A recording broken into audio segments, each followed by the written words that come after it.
Today we have someone really special in studio, a good friend and mentor to me specifically, personally, Nate 2, not 3 or 4, but Nate 2, T-E-W. I'm sure you've never heard that one before. Never. From Keyrenter Property Management. So we're going to talk, real estate and property management today. So welcome to the show, Nate. It's great to be here. Thanks, guys, for having me on. Thanks for taking the time. First of all, what we typically start out with is just give us a 30-second, maybe 60-second elevator pitch on what is Keyrenter and why is that? What are you doing different than all the other property management companies out there? Yeah, sure. So we're residential focused, rental management, long-term rental management, where some will focus or have vacation rental and commercial and that sort of thing. We focus on residential, long-term.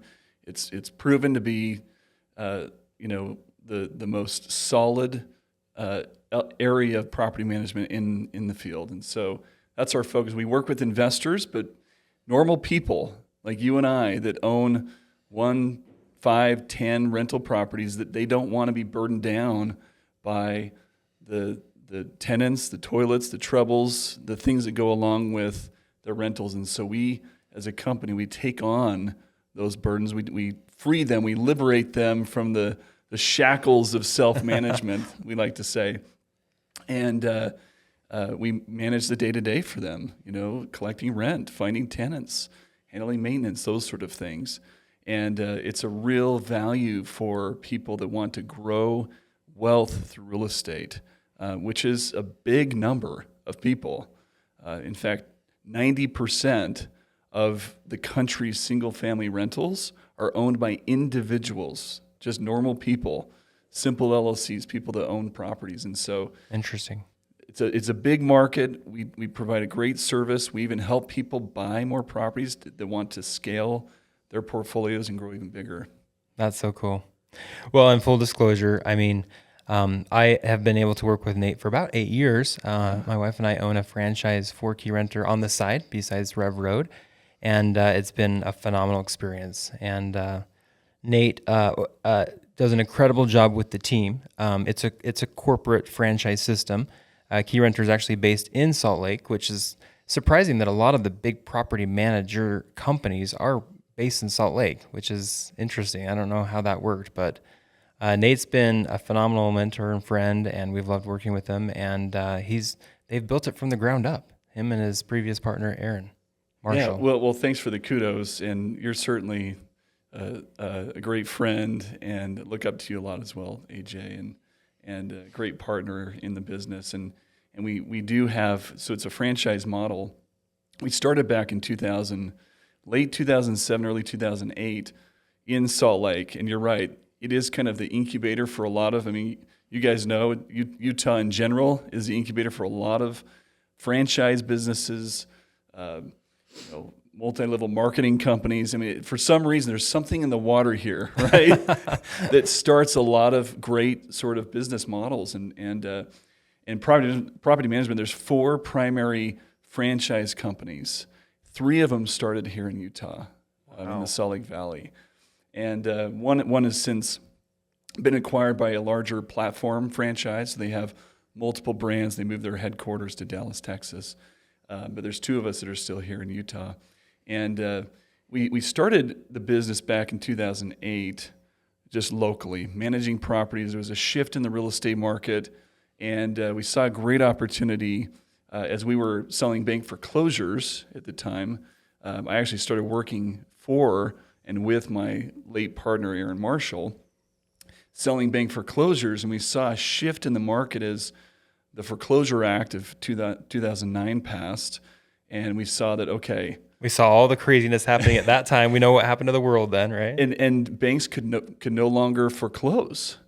So that was our source of business, and we saw that, okay, there's an element of property management with foreclosures.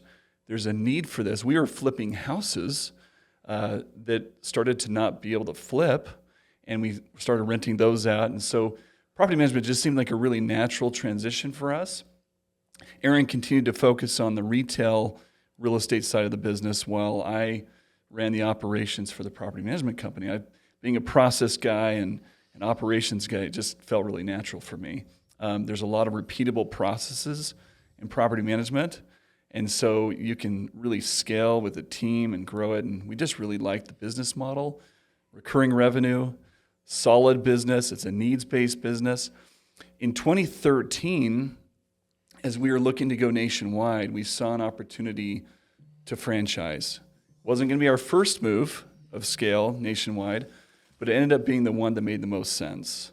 And we started the process in 2014, had our first franchises in 2015. And why is that? What I mean, if you think about it, because franchising takes a year, year and a half. There's a lot of paperwork, a lot of attorneys involved. Why did that make the most sense to grow that way as opposed to opening up a slew of corporate stores or doing affiliates or I don't know. There's a lot of different models you could have gone with.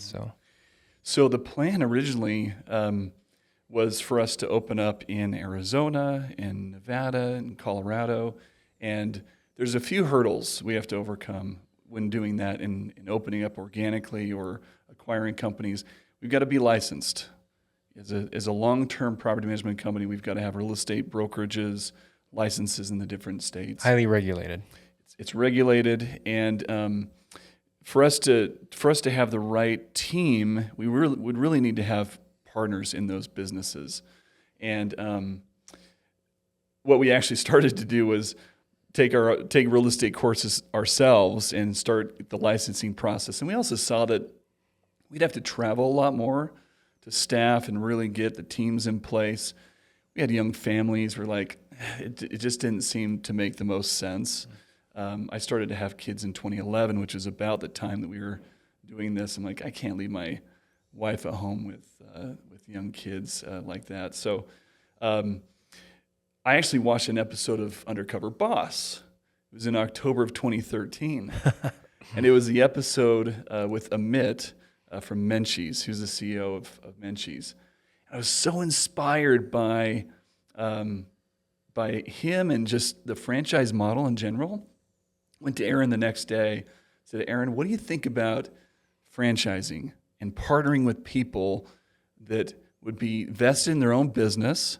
They'd bring the capital, right? And they'd grow their business, and we'd be able to support and train and provide a system and framework. And, it's kind of funny. This will show a little bit of Aaron and my differences in personality. We were thinking, okay, well, let's make a list of all the reasons why and why not, and what are some of the things and the people we need to talk to and things we need to research, and let's come back in a week and evaluate it. A week later, we come back, and I say, okay, Aaron, I've got my list of things. I've got these things we should research, and he said, what are you talking about? We're not going to research. I've already got the attorney hired. I've already got the website set up. I've already got this. I've already got that. And I'm like, all right, we're doing it then. Okay. Ready, fire, aim. Yes. And of course, he was such a visionary. You knew Aaron very well, and such a great man. And I would just kind of ride behind him sometimes with the reins, like, okay, I'm going to clean up a little bit here and tidy this up and get things organized. And so we decided to franchise because of, and I think one of the things we didn't quite recognize at the time was how much impact we could make in the lives of franchise owners and their teams. And I think it's a different perspective now. It's not so much about, at least for me, it's not so much about growing the business and growing the network, or I should say the enterprise value, or growing just the brand recognition and those sort of things, which are all important things and they're all good things. But it's so much more now about the lives of our franchise partners and the people behind the business. And it's amazing the stories that we have of people who have come in. They've worked hard in their lives. They've saved up a little money. They put it all on the line for a Keyrenter franchise business. And sometimes they don't know how they're going to make it work tomorrow, right? And they keep going. They keep pushing.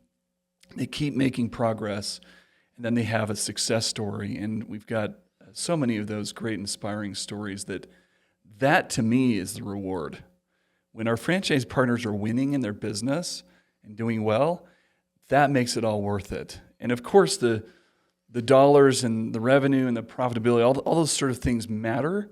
And it comes through, I think, the power of small business. And small business is such an engine in our country. And I believe so much more in small business than I ever have before, and in the power of a franchise model. So if I were to go back and do it all again, franchising is just a beautiful way to change lives. It really is. That's awesome. So did you get your start in real estate? How did you guys come up with this idea? Like, where did it come from? So I got my start actually in sales, banking and then sales. I sold door-to-door security systems for a couple of years. You're in great company. We both did the same. Did you? Yeah. It seemed like, I don't know, A lot of people quarters did. of the population here. You had to. Young It was like a men, rite I of don't know. passage. Great way to cut your Yeah. teeth on, something hard and learn who you are, right? Yeah, absolutely. Come home from a mission. It's like, what can I do? Well, I know how to talk to people. I know how to knock doors. Well, let's figure out something there. And there's a lot of opportunity here for that. So I met a guy through that who was friends with Aaron Marshall. And I knew even before doing sales, door-to-door sales, that I wanted to get into real estate somehow, whether that's flipping houses, not so much being a real estate agent, although that did come to mind, but investing in some way in real estate. And I wanted to connect with people that were doing it. And I met Aaron back in 2006, and just so quickly we recognized, okay, there's something here. There's a symmetry. There's something humming when we're together. And so he didn't quite know. We didn't quite know how we'd work together, what that would look like. We just started. And again, I joined his real estate team to sell bank foreclosures. His brokerage, essentially. Yeah, exactly. And that kind of led again to, okay, let's dabble in some other things. We did a few other ventures that actually didn't quite work out. We had a commission advance company that up until 2009 was a phenomenal business, because you'd actually, it was a factoring business. So you'd lend commissions to agents that needed the cash pending a transaction closing. And there were big companies that were doing really well, because what was happening back in 2005, 6, and 7 was transactions were closing. But when we started and transactions started to not close, there was a lot of risk involved in that. So kind of an interesting venture that we had, but it led us to property management as we saw, okay, we ran the numbers on scaling a business that has that recurring revenue and that is, it's an essential business, right? As it's been deemed now by the federal government through COVID and everything, it's an essential business. It's one of the oldest businesses in the country, and there's a lot of demand for it, always. Yeah. In a high real estate market or a low market, there's always demand for it. It's always a great business. So it's one of those recession-proof industries and businesses that we can just continue to rely on. Yeah, I often say that, in property management, when times are good, people are buying properties and property management's doing well. And then when times are bad, people are losing their properties, and all of a sudden they need someone to manage them, right? And so it's kind of, they're going back to apartments and things. So you always have lots of revenue coming in either way. And I love, Nate, that you've decided to, the world knows there's 3 ways to create wealth, right? It's typically through businesses, building and creating businesses. Number 1. Number 2, it's real estate. And number 3, it's inheritance, right? And most of us aren't going to, qualify for the third one, right? So you're focused on, that real estate piece, and you're helping a lot of business owners create that wealth through real estate and then providing a fantastic service along the way. Yeah, business and real estate, right?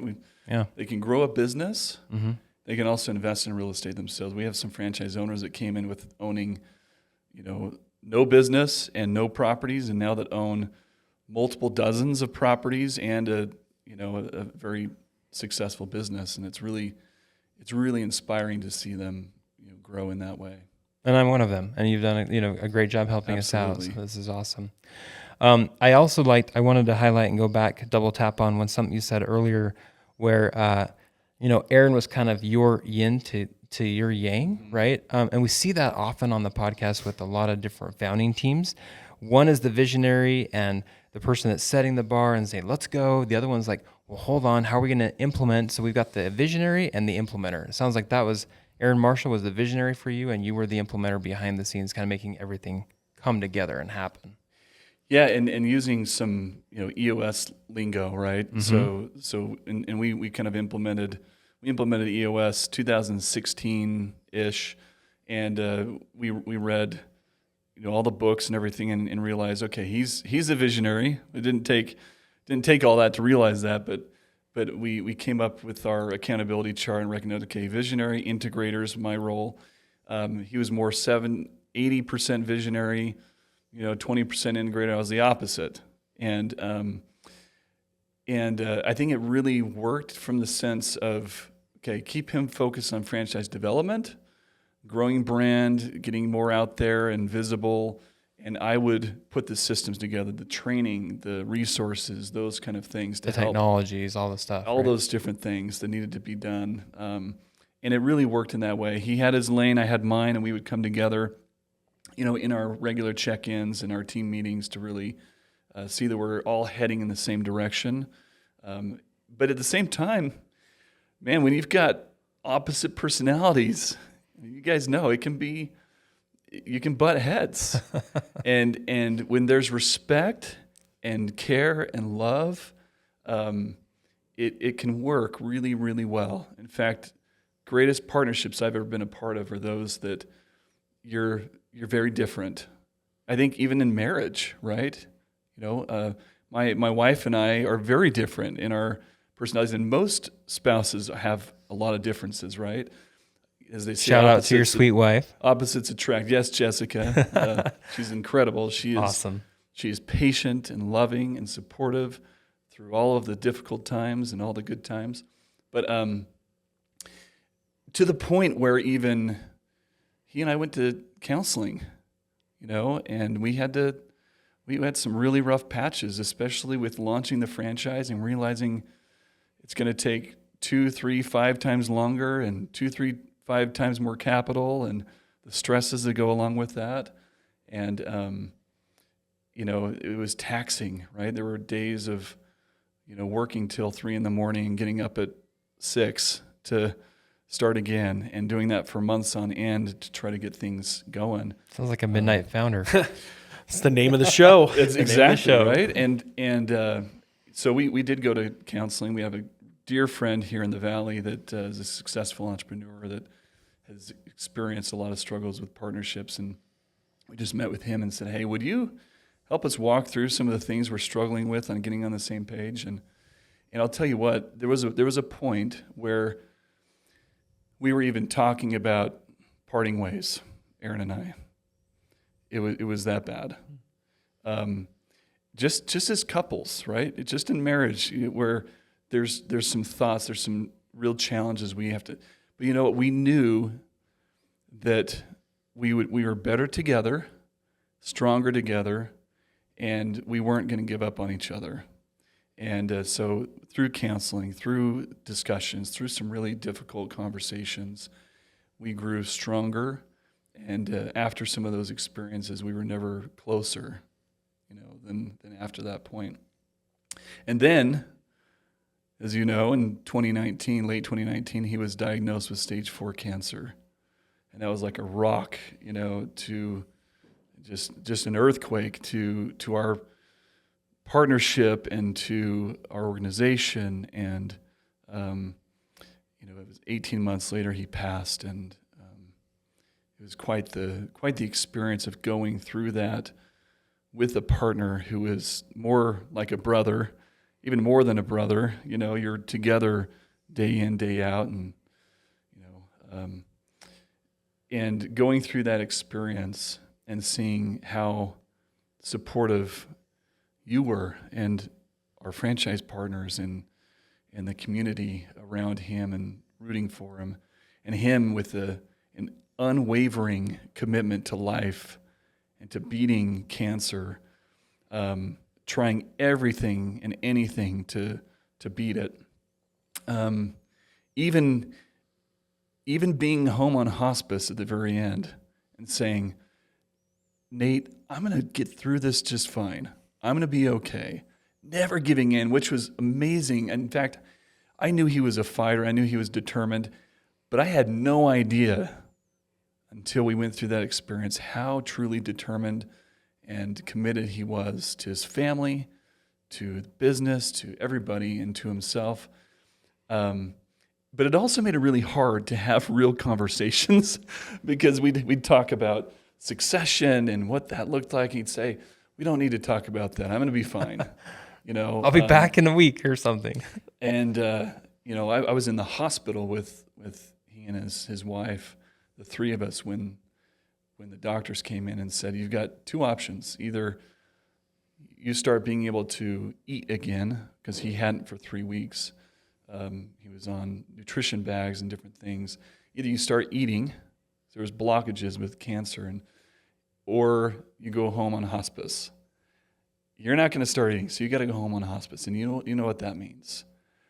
And that was a weighty conversation, right? But one where, again, the doctors leave, and he says, "I'll go home on hospice just so I can get out of here. I don't want to be in the hospital anymore." But that's temporary. Sounds like Aaron. I'm going to start eating. I'm going to start doing well. And in June 23rd, 2021, he passed. And Probably the hardest moment of your life, I would imagine, or one of them. yeah. I mean, I think I was there. I left his home, I don't know, an hour before he passed. And that the last chance being with him, and he was literally, a third the man that he was physically, and he wasn't super cognitive at that point, and just a sacred moment with him of experiencing life at the end and being with his family, and I had to leave and just make sure that his family could be there because I knew he was going to pass very soon, and the way that people came into our lives before he passed and after was incredible. The gifts that we were given through this experience were absolutely powerful. A dear mentor and friend that we still work with. He's even on our board. Art Coley came to us, and he was working with us on franchise development and his group, and just said, "Hey, if you need to step away and focus on family and focus on, you, Nate, and Aaron being able to just kind of get through this, I'll step in as interim CEO." And we actually, a couple weeks later, took him up on that. And he was the CEO of Alpha Graphics, very experienced. He brought some structure, some leadership, and he... and a great Texas attitude. Yeah. Yeah.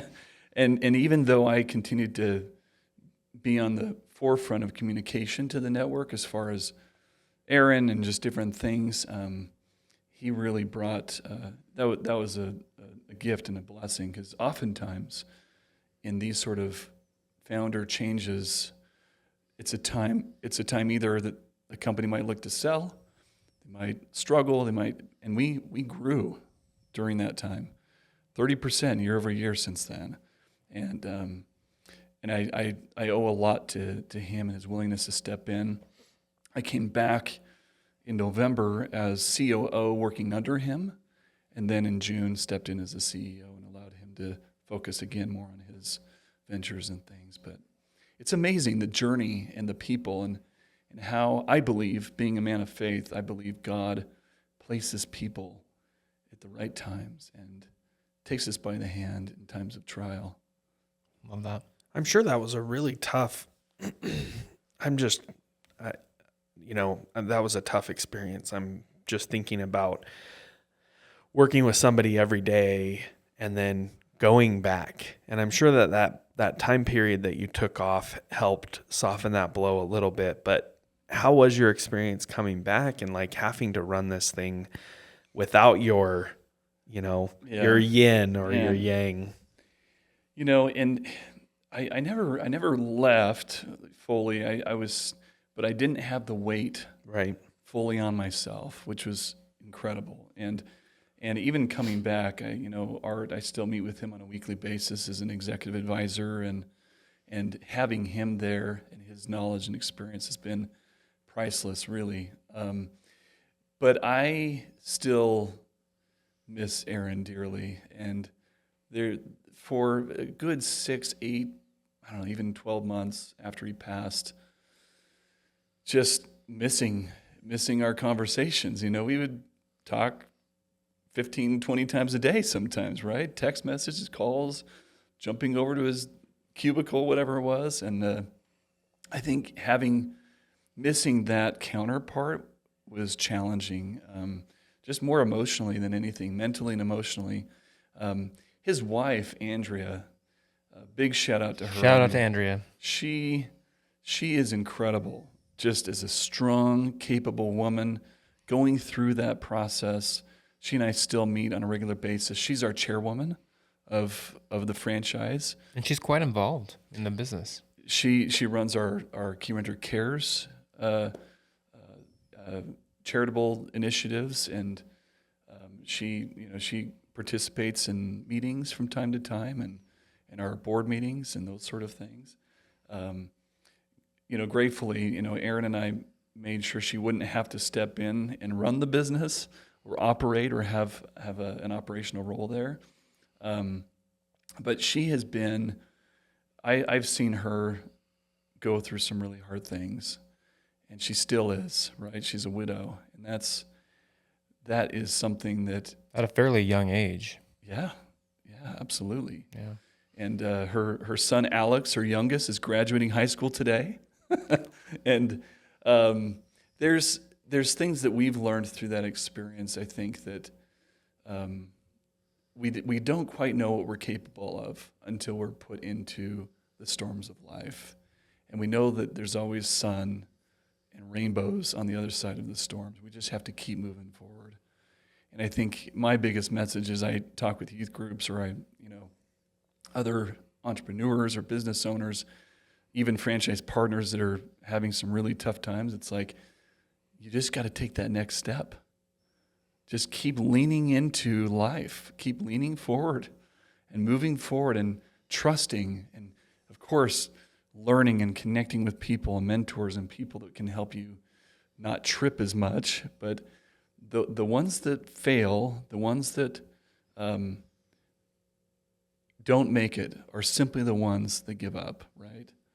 The ones that don't take that next step when there's not really sure footing. And I've heard that from many business owners over the years. And I think understanding that we have to just keep taking a step forward, that is what I think continues to grow successful businesses. Wow. Really cool. Yeah, that's really great advice. Yeah.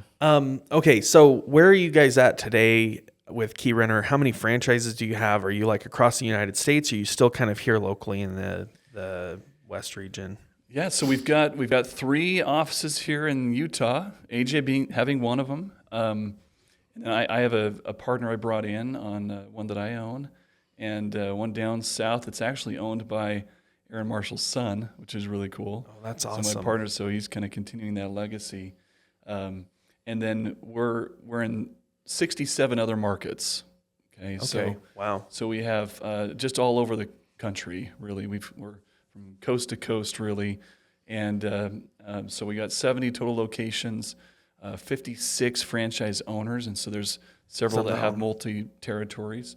And we're growing every day. We feel like it's such a big market. It's unbelievable.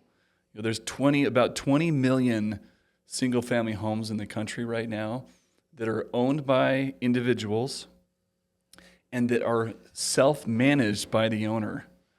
I mentioned earlier the shackles. They're wearing the shackles, I like to say. I feel like the enemy of our industry is just this idea of being tied down by our own rental properties that we have to, many of our clients are dentists or business owners or, school teachers or people that have to be interrupted in their lives or, they have families and they have to leave and go show properties because they want to save a little bit of money, or they don't even know that property management is a thing. So it's a big, what we call the blue ocean of people that own properties. And so only about 3 million homes in the country are owned by, hedge funds, big equity groups, REITs, syndications, those sort of larger entities. And so that's our big opportunity. So as we look forward to the future, we just see a lot of growth, a lot of potential. There's more and more people looking at property management as a serious business than ever before. Even private equity groups are looking at property management because they see, wow, client acquisition cost is lower than just about all other industries. The scalable model, the recurring revenue, it's a recipe for success that I think that more and more are drawing attention to. Even though it's kind of a boring business when you think about it, right? It's not sexy. It's not a for sexy sure. business, right? We're managing rental properties. And oftentimes it's the boring stuff that is tried and true and that stays and lasts and is on a bedrock of solid foundations. So Yeah. My wife and I had when we were going to college and shortly after college, we owned a couple rental properties, and we were managing them ourselves. And I felt those shackles for sure because we were young. We had a young family, and both of us were working, and like trying to take time off to go show the property or to go fix an air conditioner or whatever. Like that was always it. Definitely felt like shackles. Well said. yeah, and oftentimes owners will get themselves into hot water just because they don't. I mean, it's when you think about it, this is, I think, the mindset a lot of property owners have is, how hard can it be? We're finding a tenant, we're collecting rent, and that's it, and that's easy, right? And if something breaks, I can go fix it. Well, the reality is, finding good quality tenants is actually kind of hard. There's a lot of scams. There's a lot of unqualified residents. We have a whole screening department that screens for our franchise partners, and they're declining 2 out of 3 applications because of poor rental history or different things. And then what happens when they don't pay? What happens when they start using some form of fair housing claims, or they start there's all these laws and things Pets. that, It's a whole nother thing. and so usually people that come to us, they either see that in advance and they're like, I don't even want to go there. I don't even want to deal with it, or my time's too valuable. Or it takes them falling into a trap and being like, help, I need some help out of this pit. We come in and help them out. I mean, initially when we owned it, it just felt out of reach almost because when you first buy a property, you don't have a ton of equity. The market hasn't appreciated quick enough that you're making much. Margins are lower. Yeah. Yeah. So in the beginning, it just didn't feel, we never even thought about getting a property manager because it just felt out of reach. It just didn't feel like it was possible. And a lot of times that is how it starts. And then as rents increase and they start to build more margin, they can hire it out. But then we train and we coach investors to make sure that they budget it into the acquisition, right? So even if they are going to self-manage, they should budget it in because you never know. And we've had clients in the past that fell ill. They had some medical condition. They couldn't self-manage anymore. And if they had it budgeted in, then that's great. But your story is so common, right? Yeah. And the best thing to do is just buy the property, and keep it and hold it. And some people, if they can afford it, they'll take a little bit of a loss. If they can't, they self-manage for a while. But then the plan is ultimately just like starting a business, right? Hey, I'm going to do these things now. And as we continue to grow, I'm going to take off this hat and put it on this person, and this hat and put it here. Same kind of thing with owning rentals. Yeah. Oh, that's awesome. Nate, I'd love for you to talk a little bit to our audience about the culture you've been able to create and how you've done it. As one of the franchisees, we were recently at a summit, and you do those once a year, and you're bringing together, around 70 different business owners from all different backgrounds, from all over the place, right? And when we're together, there's this feeling of unity and of the same mission, right? And that's very purposeful from Keyrenter. How have you done that, especially where it spans over different business owners around the entire country? That's kind of a trick to accomplish. Well, I could talk for an hour on this or more, but I'm going to try to break a few things down. First thing, and I think every great culture requires intention, right? And having values, having core attributes, having those sort of things that attract good people. I think the culture that we have is because we attract people that like what they're saying. They like the values that we have. They like the people. There's something that brings them in that they gravitate to. In fact, most of our franchise owners, they'll say, "Hey, I came to property management. I came to Keyrenter because the systems, those sort of things. But the reason why I signed up is because of the people and the culture." So I think culture is because of the people that are doing certain rituals. They have certain behaviors. They have certain programs that elevate the values of the organization and the founders and the people, but then it continues to grow and develop and be protected by other people that come in that adopt that. So we have to be very careful when there's misalignment on two factors. If there's a misalignment, I believe this transcends business into personal lives, any kind of partnership, right? Marriage, friendships, of course, business partnerships. Most businesses or partnerships fail because of misalignment on either vision, where we're going, how we're getting there, why we're doing it, purpose, all those sort of things, and values, who we are at the core. If we have alignment with our franchise partners and team members in those two things, it's going to continue to develop the culture.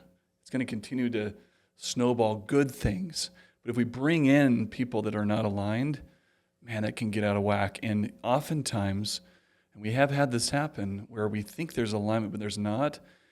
And the community, the people that have that alignment, will force them out and push them out. And they're not comfortable being there even. I think any good culture naturally pushes out misalignment and creates, and it continues to be a thriving organism almost. But there are things that we have to do. I believe in franchising. Great franchises, which we aspire to become, and every day, they connect franchise partners often in different ways. So we have weekly calls. We have monthly network updates. We have different things to try to get people together more. The summit you brought up is a big part of that. We celebrated our 10-year anniversary as a franchise on a cruise ship, right? And what kind of fun way to really unify and grow people together than to have some fun together, right? But there's usually an element of training and learning and inspiring people that come in. But there's that, and then there's the little things. I think culture is the result of little things that we do and things that we're intentional to not do. And it really falls on the foundation of values and what those mean and how do we make those decisions based on that foundation. So, yeah, I love your thoughts on that too. Well, I appreciate that commentary, simply because recently, I will not name this other franchise system, but we've been a part of this other franchise system that was the opposite of everything that Keyrenter promotes, and they didn't want franchisees talking to each other. They didn't want that collaboration. And what I appreciate about Keyrenter is the fact that we can hop on a franchise owner email and or Slack channel and a Google chat and throw out questions and challenges we're having and get immediate responses, and a lot of them. We're all in this to help each other out, and I think that's just really, really important in any business, but especially in a franchise business. I was at a CEO summit, founder CEO summit, franchise summit in Atlanta, Georgia last October, and it was 2 days before I was heading to Tulsa, Oklahoma, to be with some of our top locations, top offices, and we were renting an Airbnb house together. You know, we were going to a comedy show. We had some masterminds scheduled, and I shared this at the CEO Summit in one of our roundtables. We were talking about creating greater unity and more transparency. I shared that I was going to be doing this, and they looked at me like I was nuts, like I was crazy. Like, why would you ever want to be in the same house with your franchise owners? I'm like, are you kidding me? Like, they're some of my greatest friends in the world. And why would I not want to create this awesome experience for people? And they're like, no, we don't want that. And I really think it comes down to they're afraid that they're all going to talk bad on the franchisor. And oftentimes in franchising, there's this them and us mentality. And we've got to get rid of that. We've got to make it all about just all of us. We're one brand. And all of my focus in our team at the home office is about how do we make our franchise partners more profitable? How can we grow their revenue? How can we make their businesses easier to manage? Those three primary things. And the fourth one of our 4 priorities is overall brand growth by bringing in great partners. But if we can nail those 3 in all of our planning, all of our objectives, all of our initiatives, all of our, projects, if they're focused on those 3 things, then we're doing something right. And then we can turn the conversation to your business and everyone's businesses and what it needs to happen for you to be able to grow and provide better services and that sort of thing. And then let's get rid of all the junk fees in franchising that so many franchisors love to have. They love to skim off the top. They love to do all these things. And let's make sure that we're pumping that back into the system and help them grow their revenue.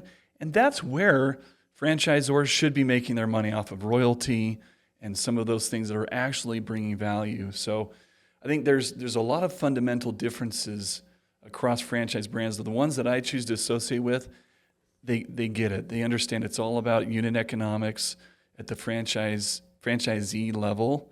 And if we can just focus there, good things happen. That's awesome. I think you guys have done a wonderful job of that because I had no idea that Keyrenter was a franchise model. So to me, like that's a ode to the success you've had in like creating that culture, that unity. Because everybody that I've talked to that talks about it, it's not talked about like that us and them mentality. And I know a lot of franchises are that way. So congratulations on that. I think your vision of creating that type of an organization has proven out. Thank you. I appreciate that. It's of all the things that weigh me down, or keep me up at night, it's the happiness, it's the success of franchise owners, their teams, our team at the home office, just seeing how we can focus more on growth and development of people. How can we impact people's lives more? Last year we made a formal change of our mission statement and our purpose, which is, it was creating wealth through real estate, which is great. We still do that. We still want to do that. But now, as we recognize, what does it really mean to do that? What does it mean to have new business owners come into the brand, to impact people, team members, to remove the shackles of self-management from property owners, to provide a good experience for residents that are living in the homes? Ultimately, it's changing people's lives. And we made it changing lives one property at a time. Because at the end of the day, yes, we're collecting rent. Yes, we're providing revenue streams for franchise owners and their families.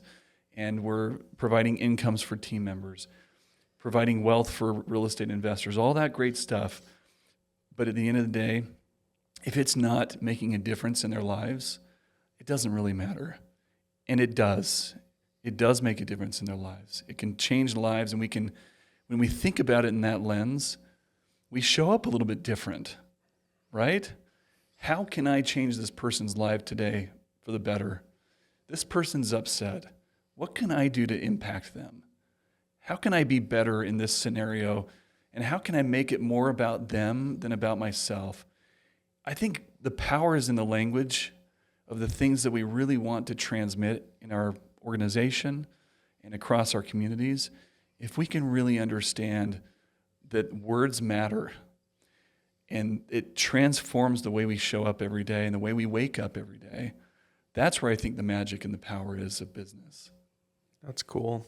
Okay, so if there's somebody out there that is listening to this and they're interested in partnering up and becoming a franchise owner, like how do they reach out and how do they get in touch with you? Yeah, just go to keyrenterfranchise.com and it walks you through the process there and gets you connected with our franchise development team that can go through that conversation to see if it might be a good fit. It's not always a good fit, right? But we want to make sure it's a good fit for you and for us. And Cool. Well, this has been fun. Nate, thanks for being on the podcast today. thanks for having me. Good luck with the next phases of Keyrenter.